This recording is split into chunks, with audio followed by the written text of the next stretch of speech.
right, bringing it to the girls. So what do we think about the WNBA draft? Do we Well, think Remo Paige, thinks that Paige shouldn't have been the number one Paige pick. should have been number one. No, listen. I just listen. No, you did. No, the cameras are. I'm staying with it. Tell me what you told me on the phone. But I'm putting the context. I'm putting it to the context. For me, the reason why I said it was because, unfortunately, with Juju's injury, if Juju did not get injured, automatically it would have been Juju. Can I ask a number quick one. question though? Was she going to come out this year? I don't know. I think. I think if they would have won the chip, she would have came out. Oh yeah. If they didn't, maybe she would have wanted to go back. Because the reason why I'm saying is, I have no clue. look at her run for that year. Even though it was a sophomore year, but was on the run. the way I compare it is to when Melo's freshman year. So who's better, Juju I think or Paige? Nah, I think Juju gets it. I feel Juju's better. Juju's better. You like Juju or Juju's better? I mean, I think Juju's better. Yes, Juju's better. I think Juju has a better arsenal, and a better bag. Yeah, a better bag. But I think Paige is nice. I think they're up there. Okay. You think it's hard to tell because of team situation? Yeah, I think so. Paige has more, right? Yeah, With her. Yeah. I think it's hard to Yeah, tell. shit, powerhouse. UConn, powerhouse. USC, Juju actually got them back to some kind of relevance. You get what I'm saying? Yeah. They were kind of teetering, but when Juju got on the stage. Do you guys think Juju or Paige could become better than Caitlyn? Where there's a world that happens? Better in what way? So we're talking about like Just winning better champions, WNBA winning player. championships, and being like Yeah. MVP of the league. Yeah. I think Juju has a chance. Yeah, to be better than Caitlyn? Yeah. Yeah, depending on Why where she so? gets drafted. I think she's a big guard like Caitlyn.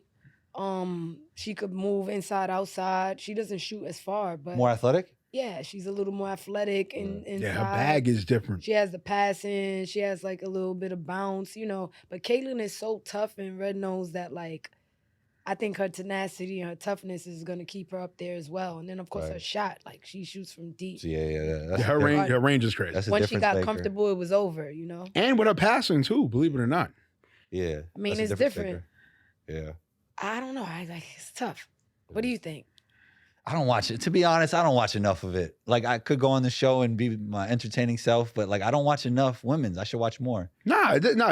Women. I'll say this about the I women's. should watch game. more. I'll say this about the women's game. I feel with this whole kind of like ill-advised narrative against like women's basketball, it's like you got to be like a real true fan of basketball. You know what I'm saying? And I took my son to a Liberty game. And I feel with women's basketball, both college and pro, you really get a true essence of basketball. You know what I'm saying? All right, granted, so what if they don't dunk? Who cares if they don't dunk? That's stupid. That's always been a stupid narrative and stigma, negative stigma against women's basketball. But if you're really a fan of basketball, if you claim you're a fan of basketball, you'll like women's basketball, and I dig it, son.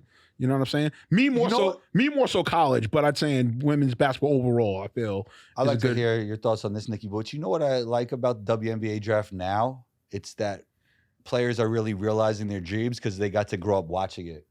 Yeah. Because like, think about when Teresa Weatherspoon and them were getting drafted, like they didn't get to grow up watching it. So now it's more of like a big deal to them. Yeah, it's an entity now. They grew up watching the WNBA. Yeah, because the WNBA wasn't even televised. Exactly. I mean, there was no coverage. And it's still young. Yeah. It's still pretty young. I mean, think about like when Teresa and them were young, it was like there was no WNBA. Right. Yeah. It was just created it for them. Yeah, and also too, you just knew it. If you watch college, like I said, if you watch women's college basketball, if you really were a fan of it, then you were like enthused. Then you were like, oh shit, you bought into it. But now, since the league caught up to steam, the WNBA caught up to steam now. Will they get up to an NBA level? It depends how much viewership they get, how much support they get, because I think the support has to happen. I think that's huge and that's key.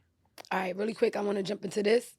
What about Unrivaled? Do you guys know about Unrivaled? Yeah, so what is it? 5-on-5, 4-on-4, 3-on-3, No, 2-on-2? it's just a 3-on-3 tournament, full court. Okay. Brianna Stewart and Afisa Oh, yeah. They started it. They're both WNBA players, and they were giving out huge money. The players were getting $200,000. And Paige just signed a deal with them, right? Just signed a 3-year deal. It's a huge thing. $200,000. They also had the WNBA 1-on-1 in that dope. league. So it was the Unrivaled. Nafisa Collier won it, who she's also the owner.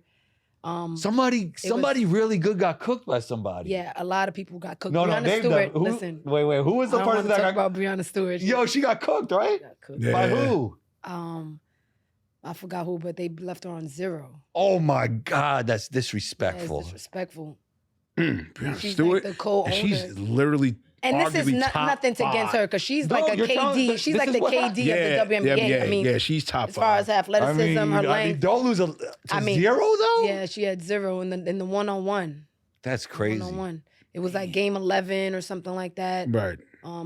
So do you All think dribbles. that's like a hits her brand, or nobody really cares? No, nobody cared, honestly. Because everybody knows 5-on-5 1-on-1's different. Yeah, right? yeah, 5-on-5 one-on-one. Everybody kind of like separated the two, but it was a huge surprise. I mean, everybody was like, It was what? probably good for the girl who's won brand. Yeah, Yeah, that's dope. And you saw some girls really come out of there, and you were like, "Wow, I didn't know she had a bag like that. I didn't know she had that in her." You know, when you're Yeah. playing one-on-one, you don't think that they have that Some because they're people are playing just one-on-one position players. roles. Yeah, yeah. The girls' game, people play their role. So you won't see what they can do unless they put it on a situation. Do you think it's like going this. more away from that now, though? Yeah, I think with the so, evolution for of the sure. game? Like, look at Juju, look at yeah, Paige, look at Caitlyn. I mean, it's going. yeah.